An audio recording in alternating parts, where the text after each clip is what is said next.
ಸ್ಥಾನಕ್ಕೆ ಹೈಕಮಾಂಡ್ ಮೇಲೆ ಒತ್ತಡ. ದೆಹಲಿಯಲ್ಲಿದ್ದಾರೆ 8 ಹಿರಿಯ ಶಾಸಕರು. ಇಂದು ಕೂಡ 4 ಜನ ಶಾಸಕರು ದೆಹಲಿಗೆ ಹೋಗಲಿದ್ದಾರೆ. ಸಚಿವ ಸ್ಥಾನಕ್ಕೆ ಪಟ್ಟು ಬಿಗಿ ಆಗ್ತಾ ಇದೆ. ಎಲೆಕ್ಷನ್ ಕೊಟ್ಟರು, ಟಾರ್ಗೆಟ್ ಅನ್ನು ಕೊಟ್ಟರು, ಎಲೆಕ್ಷನ್ ಮುಗಿದು ಹೋಯಿತು. 2.5 ವರ್ಷಕ್ಕೆ ಸರ್ಕಾರ ಆಡಳಿತಕ್ಕೆ ಬಂದು 2.5 ವರ್ಷಕ್ಕೆ ಸಚಿವ ಸ್ಥಾನವನ್ನು ಶಫಲ್ ಮಾಡ್ತೀವಿ ಅಂತ ಹೇಳಿದ್ರು. ಬಟ್ 3 ವರ್ಷನೇ ಆಗ್ತಾ ಬಂತು. ಸದ್ಯಕ್ಕೆ ಹಿರಿಯ ಶಾಸಕರು 8 ಜನರು ದೆಹಲಿಯಲ್ಲಿದ್ದಾರೆ. ಇನ್ನು 4 ಜನ ಶಾಸಕರು ಹೋಗ್ತಿದ್ದಾರೆ. ಸಿಎಂ ಬಣದ ಮೇಲೆ ಈತ ಡಿಕೆಶಿ ಬಣ ಕಣ್ಣಿಟ್ಟಿದೆ. ದೆಹಲಿಗೆ ನಾಳೆ ಡಿಕೆಶಿ ಬಣದ ಕೆಲ ಸಚಿವರು ಕೂಡ ದೌಡಾಯಿಸ್ತಾ ಇದ್ದಾರೆ. ಸೊ ಇಲ್ಲಿ ಬಣ ಬಡಿದಾಟ ಕೂಡ ಎದ್ದು ಕಾಣಿಸ್ತಾ ಇದೆ. ಸಚಿವ ಸ್ಥಾನಕ್ಕೆ ಹೈಕಮಾಂಡ್ ಮೇಲೆ ಒತ್ತಡ ಹೇರುವಂತ ಚಾನ್ಸಸ್ ಜಾಸ್ತಿಯಾಗಿ ಕಾಣಿಸ್ತಾ ಇದೆ. ಇದ ಸಿಎಂ ಬಣದವರೇ ಅತಿ ಹೆಚ್ಚು ಸಂಖ್ಯೆಯಲ್ಲಿ ಈಗಾಗಲೇ ದೆಹಲಿಯಲ್ಲಿ ಹೋಗಿ ಮೊಕ್ಕಂ ಹೂಡಿದ್ದಾರೆ. ಇನ್ನು ಕೆಲ ಶಾಸಕರು ಅಲ್ಲಿಗೆ ಹೋಗಬೇಕು. ಸೊ ಹಾಗಾಗಿ ಡಿಕೆಶಿ ಬಣದವರು ಕೂಡ ಆಕ್ಟಿವ್ ಆಗಿದ್ದಾರೆ. ಎಲ್ಲ ಆಂಗಲ್ ಅಲ್ಲೂ ಕೂಡ ಕಣ್ಣಿಟ್ಟಿದ್ದಾರೆ. ಯಾವ ರೀತಿ ಅವರು ಹೈಕಮಾಂಡ್ ಅವರನ್ನ ಮನವೊಲಿಸ್ತಾರೆ, ಅಲ್ಲೇನಾದ್ರೂ ಕುರ್ಚಿ ಕಿತ್ತಾಟದ ಬಗ್ಗೆ ಕೂಡ ಏನಾದ್ರೂ ಮಾತುಕತೆ ಆಗತ್ತಾ ಅನ್ನೋದ್ರ ಬಗ್ಗೆ ವಿಚಾರವನ್ನ ಪ್ರಸ್ತಾಪ ಮಾಡಲಿದ್ದಾರೆ. ಇದರ ಬಗ್ಗೆ ಹೆಚ್ಚಿನ ಮಾಹಿತಿ ನೀಡ್ತಾ ಹೋಗ್ತಾರೆ ನಮ್ಮ ಪ್ರತಿನಿಧಿ ಕೃಷ್ಣ. ನೇರ ಸಂಪರ್ಕದಲ್ಲಿ ಜಾಯಿನ್ ಆಗಿದ್ದಾರೆ. ಕೃಷ್ಣ, ಈಗ ದೆಹಲಿ ದಂಡಯಾತ್ರೆ ಶುರುವಾಗಿದೆ. ಎಷ್ಟು ಜನ ಶಾಸಕರು ಅಲ್ಲಿದ್ದಾರೆ, ಇನ್ನೆಷ್ಟು ಜನ ಇಲ್ಲಿಂದ ಅಲ್ಲಿಗೆ ಹೋಗಬೇಕು, ಮತ್ತೆ ಡಿಕೆಶಿ ಬಣದವರು ಯಾವ ರೀತಿ ಪ್ಲಾನ್ ಅನ್ನು ಮಾಡ್ಕೊಳ್ತಿದ್ದಾರೆ? ಧನುಶ್ರೀ, ಕಾಂಗ್ರೆಸ್ ಸರ್ಕಾರ ಮೇ 20ನೇ ತಾರೀಕು ಬಂತು ಅಂತಂದರೆ 3 ವರ್ಷಗಳ ಪೂರೈಸ್ತಾ ಇದೆ. ಇನ್ನು ಸರ್ಕಾರದ ಅಧಿಕಾರದ ಅವಧಿ ಕೇವಲ 2 ವರ್ಷಗಳ ಮಾತ್ರ ಬಾಕಿ ಇದೆ. ಹಾಗಾಗಿನೇ ಅಧಿಕಾರವನ್ನು ಪಡ್ಕೊಳ್ಬೇಕು ನಿಟ್ಟಿನಲ್ಲಿ ಹಿರಿಯ ಶಾಸಕರು ಈಗಾಗಲೇ ಒತ್ತಡಕ್ಕೆ ಬಂದಿರುವಂಥದ್ದು. ಮುಖ್ಯಮಂತ್ರಿಗಳನ್ನ ಭೇಟಿ ಮಾಡಿದಂಥ ಹಿರಿಯ ಶಾಸಕರು ಇದೀಗ ದೆಹಲಿ ಪ್ರವಾಸವನ್ನು ಕೈಗೊಂಡಿರುವಂಥದ್ದು. ಉಪಚುನಾವಣೆ ಮುಗಿಯುವವರೆಗೂ ಕೂಡ ಅವರು ಕಾತರದಿಂದ ಕಾಯ್ತಾ ಇದ್ರು. ಈಗ ಚುನಾವಣೆ ಕೂಡ ಮುಕ್ತಾಯವಾಗಿದೆ. ಇನ್ನೇನಿದ್ರು ಕೂಡ ಮಂತ್ರಿಮಂಡಲದಿಂದ ಸೇರ್ಕೊಳ್ಬೇಕು. ಆ ಕಾರಣಕ್ಕೋಸ್ಕರವಾಗಿ ಬರುವಂಥ ಚುನಾವಣೆಯಲ್ಲಿ ನಾವು ಗೆಲ್ತೀವಿ ಇಲ್ವೋ ಅನ್ನೋದು ಗ್ಯಾರಂಟಿ ಇಲ್ಲ.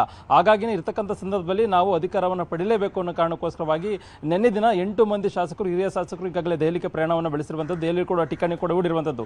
ಇವತ್ತು ಕೂಡ ಮತ್ತೆ 4 ಶಾಸಕರು, ಪ್ರಮುಖವಾಗಿ ಲಕ್ಷ್ಮಣ ಸವದಿ ಅವರ ನೇತೃತ್ವದಲ್ಲಿ ಮತ್ತೆ 4 ಜನ ಶಾಸಕರು ಕೂಡ ಇವತ್ತು ದೆಹಲಿಗೆ ಪ್ರಯಾಣವನ್ನು ಕೂಡ ಬೆಳೆಸ್ತಿರುವಂಥದ್ದು.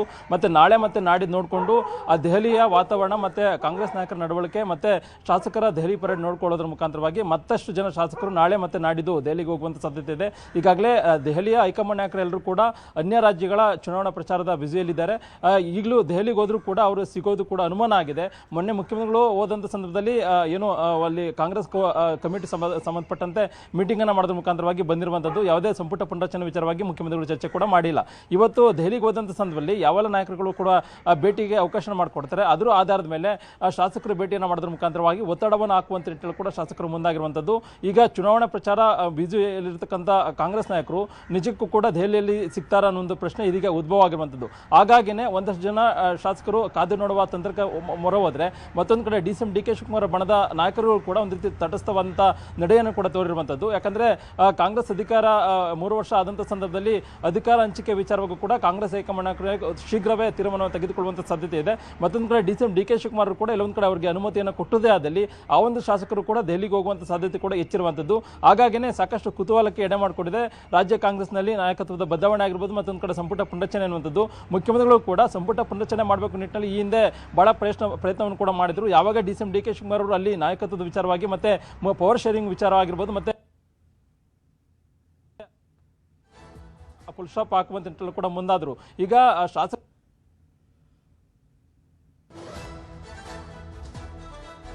ಮುಖಾಂತರವಾಗಿ ಒತ್ತಡವನ್ನು ಹಾಕ್ತಿದ್ರೆ ಹೈಕಮಾಂಡ್ ನಾಯಕರು ಅದಕ್ಕೆ ಬಗ್ಗೋದ್ರ ಮುಖಾಂತರವಾಗಿ ಸಂಪುಟ ಪುನರಚನೆಗೆ ಅವಕಾಶವನ್ನು ಮಾಡಿಕೊಡ್ತಾರೆ ಅನ್ನೋ ವಿಶ್ವಾಸದಲ್ಲಿ ಸಿಎಂ ಸಿದ್ದರಾಮಯ್ಯ ಇದ್ದಾರೆ. ಹಾಗಾಗಿನೇ ಈಗ ಶಾಸಕರ ಮುಖಾಂತರವಾಗಿ ಎಲ್ಲೊಂದ್ ಕಡೆ ಹೈಕಮಾಂಡ್ ನಾಯಕರಿಗೆ ಒತ್ತಡ ಹಾಕಿಸುವಂತ ಕೂಡ ಮುಂದಾಗಿದ್ದಾರೆ. ಹೈಕಮಾಂಡ್ ಯಾವ ರೀತಿಯಾದಂತ ನಡೆಯನ್ನ ತೋರ್ತಾರೆ ಅನ್ನೋದು ಈಗಿರ್ತಕ್ಕಂಥ ಪ್ರಶ್ನೆ ಆಗಿರುವಂತದ್ದು. ಇವತ್ತು 4 ಜನ ಶಾಸಕರು ಕೂಡ ದೆಹಲಿಗೆ ಹೋಗ್ತಾ ಇರುವಂತದ್ದು. ನಿನ್ನೆ ದಿನ 8 ಮಂದಿ ಶಾಸಕರು ಕೂಡ ಹೋಗ್ತಾ ಇರುವಂತದ್ದು. ನೋಡ್ಬೇಕಾಗುತ್ತೆ ದೆಹಲಿಯಲ್ಲಿ ಯಾವೆಲ್ಲ ಕಾಂಗ್ರೆಸ್ ನಾಯಕರು, ಹೈಕಮಾಂಡ್ ನಾಯಕರು ಅವರಿಗೆ ಭೇಟಿಗೆ ಸಿಗ್ತಾರೆ ಅನ್ನುವಂಥದ್ದು. ಇವತ್ತು ಮತ್ತೆ ನಾಳೆ ಎಲ್ಲ ನೋಡಿಕೊಂಡು ಡಿ.ಕೆ ಶಿವಕುಮಾರ್ ಬಣದ ಶಾಸಕರು ಕೂಡ ದೆಹಲಿಗೆ ಹೋಗೋದ್ರ ಮುಖಾಂತರವಾಗಿ ಇಲ್ಲ ಒಂದು ಕಡೆ ತಮ್ಮ ನಾಯಕನಿಗೆ ಮುಖ್ಯಮಂತ್ರಿ ಪದವಿಯನ್ನು ಕೊಡಲೇಬೇಕು ಅನ್ನೋ ನಿಟ್ಟಿನಲ್ಲಿ ಪಟ್ಟ ನೀಡುವಂತ ನಿಟ್ಟಿನಲ್ಲಿ ಕೂಡ ಮುಂದಾಗುವಂತ ಸಾಧ್ಯತೆ ಕೂಡ ಇರುವಂತದ್ದು.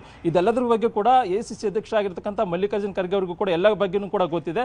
ಆದರೆ ಮಲ್ಲಿಕಾರ್ಜುನ್ ಖರ್ಗೆ ಅವರು ಮಾತ್ರ ಒಂದು ರೀತಿ ತಟಸ್ಥವಾದ ನಡೆಯನ್ನು ತೋರಿರುವಂತದ್ದು. ಏನೇ ತೀರ್ಮಾನ ತೆಗೆದುಕೊಂಡ್ರೆ ರಾಜ್ಯ ಕಾಂಗ್ರೆಸ್ ಅಲ್ಲಿ ಒಂದು ರೀತಿ ದೊಡ್ಡ ಮಟ್ಟದ ಪರಿಣಾಮ ಬೀರುತ್ತೆ ಅನ್ನೋ ಒಂದು ಕಾರಣಕ್ಕೋಸ್ಕರವಾಗಿ ಖರ್ಗೆ ಅವರು ಕೂಡ ಸೈಲೆಂಟ್ ಆದಂತ ನಡೆಯನ್ನು ತೋರಿರುವಂತದ್ದು. ಇದ್ರ ಜೊತೆಗೆ ರಾಹುಲ್ ಗಾಂಧಿ ಅವರು ಕೂಡ ಒಂದು ರೀತಿ ಸೈಲೆಂಟ್ ಆಗಿರುವಂತದ್ದು ಮಲ್ಲಿಕಾರ್ಜುನ್ ಖರ್ಗೆಗೆ ಎಲಗಲಿಗೆ ಬಿಟ್ಟು. ಹಾಗಾಗಿ ನೋಡ್ಬೇಕಾಗುತ್ತೆ ಹೈಕಮಾಂಡ್ ನಾಯಕರ ಕೊನೆಯ ಒಂದು ನಿರ್ಧಾರ ಏನಿರುತ್ತೆ ಅನ್ನುವಂಥದ್ದು.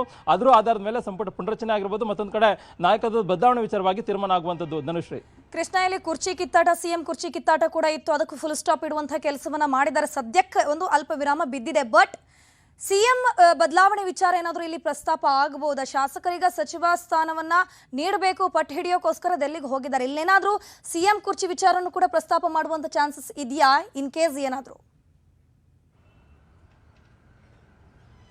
ಖಂಡಿತವಾಗ್ಲೂ ಧನುಶ್ರೀ, ಆ ರೀತಿಯಾದ ವಾತಾವರಣ ಕಂಡು ಬರ್ತಾ ಇರುವಂಥದ್ದು ಕಾಂಗ್ರೆಸ್ನಲ್ಲಿ. ಯಾಕಂದರೆ ಕಾಂಗ್ರೆಸ್ ಅಧಿಕಾರಕ್ಕೆ ಬಂದು 3 ವರ್ಷಗಳು ಪೂರೈಸ್ತಾ ಇದೆ.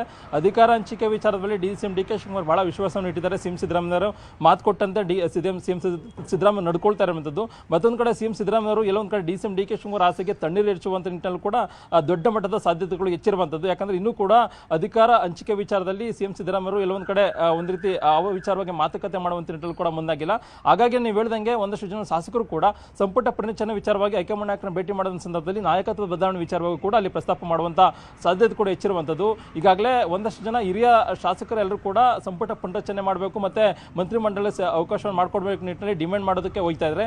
ಮತ್ತೊಂದು ಕಡೆ ಸಿಎಂ ಡಿ ಕೆ ಶಿವಕುಮಾರ್ ಬಣದ ಶಾಸಕರು ಕೂಡ ಎಲ್ಲೊಂದು ಕಡೆ ಇವತ್ತು ಅಥವಾ ನಾಳೆ ಹೈಕಮಾಂಡ್ ನಾಯಕರ ನಡವಳಿಕೆ ಆಗಿರ್ಬೋದು, ಮತ್ತೆ ಮೊನ್ನೆ ಏನು ದೆಹಲಿಗೆ ಹೋಗಿದ್ದಾರೆ ಶಾಸಕರು, ಅವರು ಯಾರೆಲ್ಲ ಭೇಟಿಗೆ ಅವಕಾಶ ಮಾಡಿಕೊಡ್ತಾರೆ ಅದರ ಎಲ್ಲ ನೋಡಿಕೊಂಡು ನಾಳೆ ಮತ್ತೆ ಸಿಎಂ ಡಿ ಕೆ ಶಿವಕುಮಾರ್ ಬಣದ ಶಾಸಕರು ಕೂಡ ಹೆಚ್ಚಿನ ಸಂಖ್ಯೆಯಲ್ಲೂ ಕೂಡ ಈಗಾಗಲೇ ಹೋಗುವಂತ ನಿಟ್ಟಿನಲ್ಲಿ ಕೂಡ ಮುಂದಾಗಿರುವಂಥದ್ದು. ಈಗಾಗಲೇ ಒಂದಷ್ಟು ಜನ ಶಾಸಕರನ್ನ ಡಿ ಕೆ ಸುರೇಶ್ ಅವರು ಕೂಡ ಸಂಪರ್ಕ ಮಾಡಿರುವಂಥದ್ದು. ಉತ್ತರ ಕರ್ನಾಟಕ ಭಾಗದ ಶಾಸಕರನ್ನ ಸಂಪರ್ಕವನ್ನ ಮಾಡೋದ್ರ ಮುಖಾಂತರವಾಗಿ ತಮ್ಮ ಪರವಾಗಿರಬೇಕು, ತಮ್ಮ ಅಣ್ಣನ ಪರವಾಗಿರಬೇಕು ನಿಟ್ಟಿನಲ್ಲಿ ಕೂಡ ಒಂದಷ್ಟು ಚರ್ಚೆ ಕೂಡ ಮಾಡಿರುವಂಥದ್ದು. ಹಾಗಾಗಿನೇ ಸಿಎಂ ಡಿ ಕೆ ಶಿವಕುಮಾರ್ ಬಹಳ ನಿರೀಕ್ಷೆ ಇಟ್ಕೊಂಡಿದ್ದಾರೆ. ಅಂತಿಮವಾಗಿ ಹೈಕಮಾಂಡ್ ನಾಯಕರು ತೀರ್ಮಾನ ಮಾಡಬಹುದು ಅನ್ನುವಂಥದ್ದು. ನಾಳೆ ದೆಹಲಿಗೆ ಡಿ ಕೆ ಶಿವಕುಮಾರ್ ಬಣದ ಶಾಸಕರು ಹೋದಲ್ಲೇ ಆದಲ್ಲಿ ನಾಯಕತ್ವದ ಬದಲಾವಣೆ ವಿಚಾರವಾಗೂ ಕೂಡ ಎಲ್ಲೊಂದು ಕಡೆ ಚರ್ಚೆ ಆಗುವಂತ ಸಾಧ್ಯತೆ ಹೆಚ್ಚಿರುವಂಥದ್ದು. ಧನುಶ್ರೀ, ಥ್ಯಾಂಕ್ ಯು ಕೃಷ್ಣ ತಮ್ಮೆಲ್ಲ